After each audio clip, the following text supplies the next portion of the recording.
Many of us are wandering the world bearing a lot of emotional damage.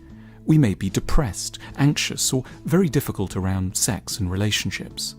We might ask ourselves where the difficulties came from. It's a continually weird, provocative, and yet, in our view, extremely accurate answer that the damage comes almost always from childhood, especially early childhood.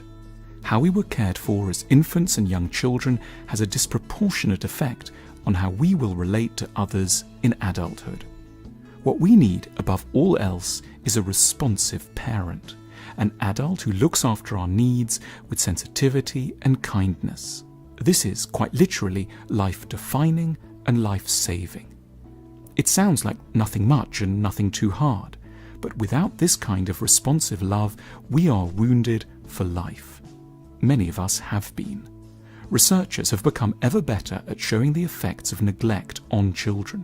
One of the world's leading experts is Dr. Ed Tronick, director of the Child Development Unit at Harvard University. Together with his team, he's responsible for one of the great experiments in the history of psychology, known as the still face experiment. Babies this young are extremely responsive to the emotions and the reactivity and the social interaction that they get from the world around them. This is something that we started studying 30, 40 years ago, when people didn't think that infants could engage in social interaction. In the still face experiment, what the mother did was she sits down and she's playing with her baby who's about a year of age. I'm like a girl.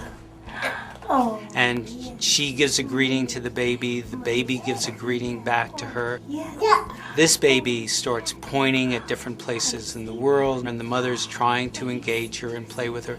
They're working to coordinate their emotions and their intentions, what they want to do in the world. And that's really what the baby is used to.